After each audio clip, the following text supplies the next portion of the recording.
mempersembahkan 5 pakaian tradisional orang Melayu. Pernahkah anda melihatnya? Baju Melayu. Terdapat 2 rekaan baju Melayu iaitu cekap musang dan teluk belanga. Cekap musang.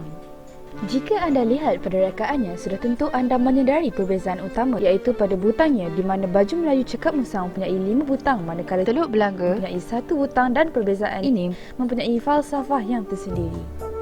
Teluk belanga.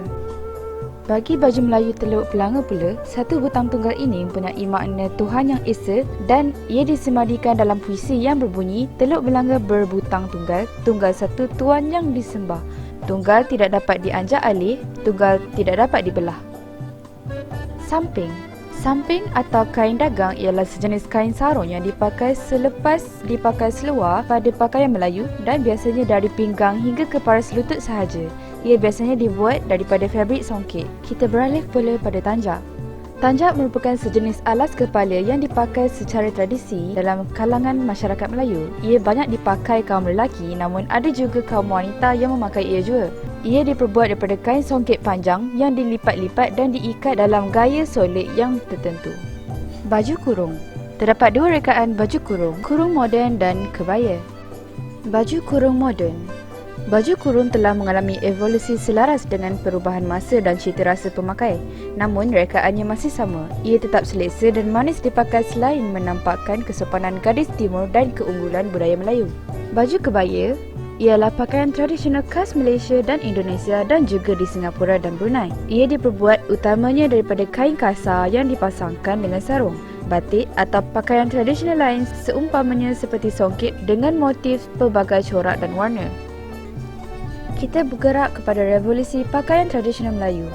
Seiring dengan peredaran waktu dan pengaruh kuasa luar, pakaian tradisional Melayu berkembang baik dari semasa ke semasa sehinggalah menjadi baju Melayu, baju kurung dan busana tradisional lain yang kita kenal pada hari ini. Ia turut melambangkan peradaban dan kemajuan bangsa serta kepercayaan dan amalannya dipegang secara turun-temurun.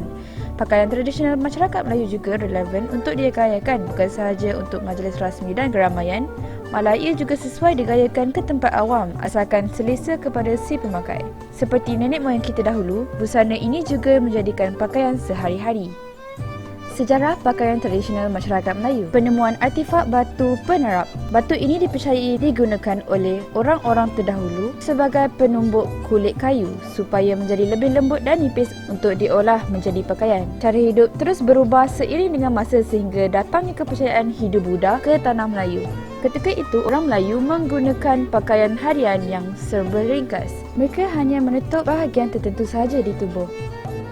Bagi kaum lelaki, mereka hanya menggunakan 2 helai kain iaitu kain di kepala yang diikat ringkas dan kain sarung dikilas atau kain sarung dijadikan cawat. Kaum wanita pula menggunakan 3 helai kain iaitu kain sarung, kain kemban dan kain selendang. Golongan wanita bangsawan dengan rakyat biasa dapat dibezakan dengan menggunakan kain yang lebih mahal dan indah serta pemakaian berhiasan emas. Ia juga membuktikan jurang sosial di kalangan masyarakat yang sudah tercetus melalui cara pemakaian sejak dahulu lagi. Pengaruh Islam dalam pakaian Melayu. Pada abad ke-7, para pedagang Arab pula membawa ajaran Islam melalui kegiatan perdagangan. Ia secara tidak langsung telah mempunyai reka bentuk pakaian tradisional masyarakat Melayu secara berperingkat. Menurut catatan sejarah, transisi perubahan busana tradisional bangsa Melayu dapat dilihat antara abad ke-7 hingga abad ke-13.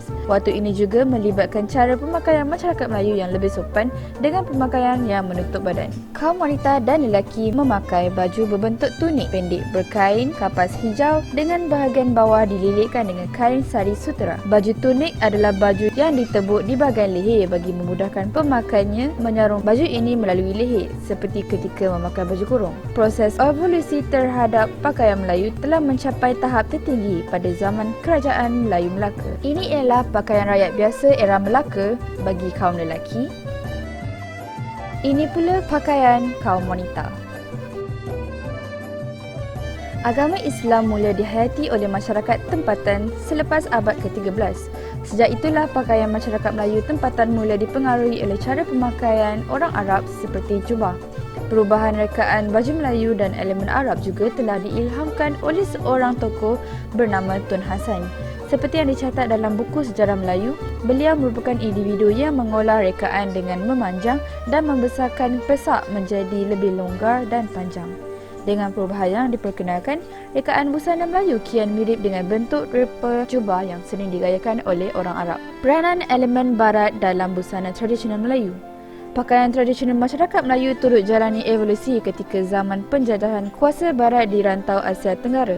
Ketika itu, mereka mula menyerap ciri-ciri dari barat pada pakaian tradisional Melayu kerana ia dianggap sesuai. Hal ini turut dijelaskan dalam buku Pakaian Patut Melayu yang ditulis oleh Meja Datuk Haji Muhammad Said.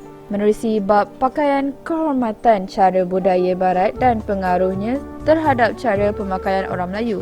Baju kacukan ini dipakai oleh semua golongan masyarakat termasuk orang biasa dan penjawat awam, terutamanya ketika bergaul dengan orang putih pada awal abad ke-20, terutamanya di Johor dan Singapura. Pada zaman penjajahan British, pakaian bagi kaum lelaki adalah baju labuh berkola dengan kain sarung dan pakaian kot, vest luar panjang serta kain samping. Pakaian untuk kerabat diraja pula adalah kot berbutang emas atau logam berbaris yang mengancing baju yang berbuka di bahagian hadapan. Ia turut dipadankan dengan seluar panjang berfashion Inggeris. Antara pakaian lain yang digayakan adalah baju Melayu yang digabungkan menjadi jaket yang bernutup leher serta seluar panjang slack. Bagi kaum wanita pula, terutamanya bagi golongan bangsawan, baju kurungnya masih dikekalkan dalam bentuk labuh dan longgar. Di samping itu, baju kurung turut dikenakan dengan ikatan ombak mengalun. Terdapat juga baju labuh yang berbelah di hadapan. Bagi golongan istana dan golongan bangsawan, penggunaan aksesori seperti kerongsang turut menjadi pelengkap bagi busana mereka.